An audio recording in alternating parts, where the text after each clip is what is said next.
Good morning everyone, and welcome back to my channel.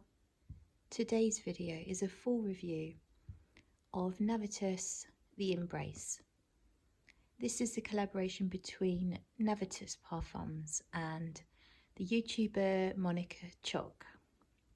I've had the pleasure of meeting Monica and she is absolutely lovely. She was very kind enough to She actually sent me out a sample of this before it was released, and then she arranged for Navitus to send me a full bottle later on.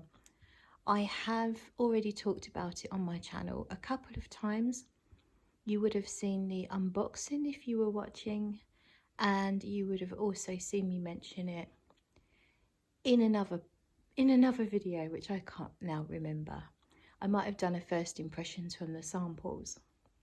If I can find those videos, I'll link them below in the description box. So, Navitus Parfums The Embrace. This is a 100ml bottle, and you can see it's completely opaque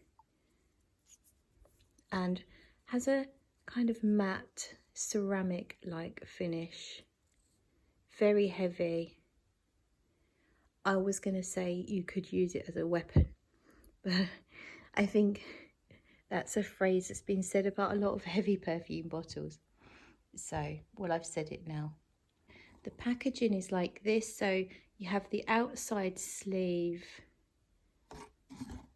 that then would go over this very bougie box that opens up here, and the perfume would sit inside the satin there. So very nice packaging. You also get a note listing there as well. So let me read you those notes. Bitter orange, Indian sesame absolute and South African almond, honey accord coffee absolute, Haitian vetiver, Virginian cedarwood, Madagascar vanilla, and you've also got the perfumer Teone Reinthal there as well.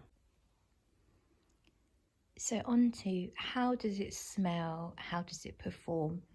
So the Embrace to me opens up with an almond biscuit like accord. It reminds me a little bit of Rolling in Love, Killian's Rolling in Love, but only the very beginning. And it also reminds me of a gourmand called Leche y Galleta, which means milk and biscuits, by Ganache Parfums, which to me smelled like almond biscotti. So it reminds me of almond biscotti, but there's a hint of a smoky bitterness, almost like a burnt biscuit element to it. But that might be coming from the coffee. I feel like the coffee here is very black and bitter, mixing with the sweetness of the almond biscuit. But it's quite a dry perfume. There are parts of the perfume that are more moist, but overall it's mostly a dry perfume. But there's enough moistness for it to not be too dry for my tastes.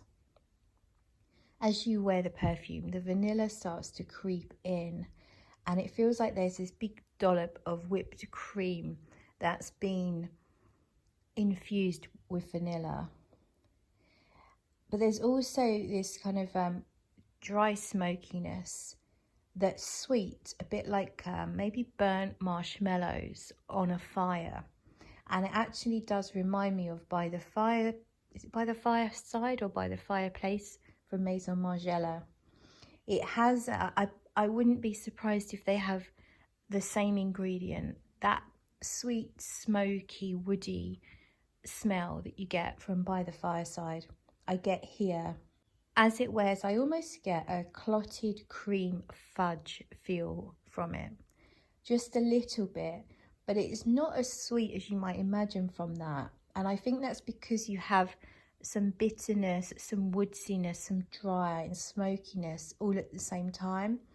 So it's very much a sweet perfume, but it's very balanced with all of those notes. So it's not too sweet. You've obviously got a few woodsy notes here. Vetiver can be dry and woody, a little bit rooty, sometimes a touch green. Cedarwood as well. So they really do have quite a large part to play, really, I think, throughout the perfume, not just in the base. You can always smell some dry woodsiness and some smokiness all the way through. About 45 minutes on my skin is when the coffee becomes more noticeable.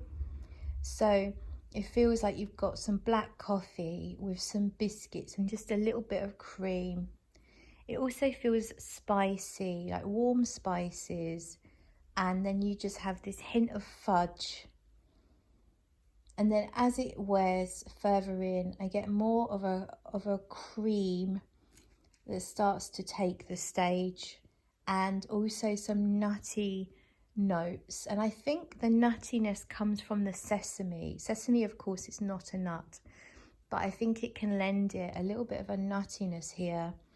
So you definitely do get the dry and the woodsy notes still quite strong here. It's almost like Kilian's Black Phantom, but lighter and less. I find that cloying. I don't know how other people find Black Phantom, but for me it was really rich, too sweet, too cloying. This is like a Black Phantom feel that I can actually get on board with. Further into the wear, the vanilla starts to come out more.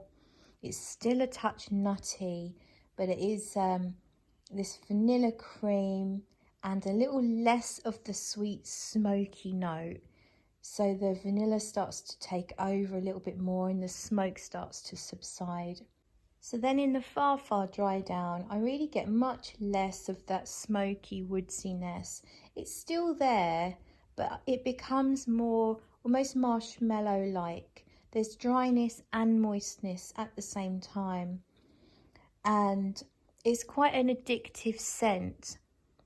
I think if you like things like Baccarat Rouge 540, and another fragrance I'd compare it to that less people talk about is Van Cleef & Arpels Bois d'Almond, Woods of Almond, which makes sense because that's an almond scent as well. And that's an almond scent that sort of reminds me a little tiny bit of Baccarat Rouge 540. This is by no means a clone or even that close, but it just has that sweetness mixed with slightly smoky, dry, woodsy notes. That's why I'm saying it, but I don't get any candy floss from this, so it's not that close to Baccarat Rouge 540 at all. But if you like sweet, dry, woody fragrances with lots of gourmand elements, then I think you will enjoy this one. It's really long lasting. On my skin, it's at least 10 hours, if not longer, and projects very well for most of that time, really. But I wouldn't say it's beast mode. I'd say it borders on beast mode, as do most of the Navitus perfumes, actually. They're generally very strong, very bombastic fragrances. And this one is probably not the strongest out of the lot, but it's stronger than I need it to be. It's definitely one for people who want a bold and noticeable perfume. I think this is a perfect cold weather fragrance. Date night, night out, clubbing. It might be a bit much if you work in a conservative office or if you're working with the public or people in general. It might be a little bit too loud or a little bit too bold. So I would definitely categorize it as more of a nighttime social perfume. Or cozy, definitely cozy time as well.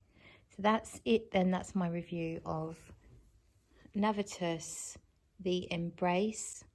Have you tried this one? Let me know what you think.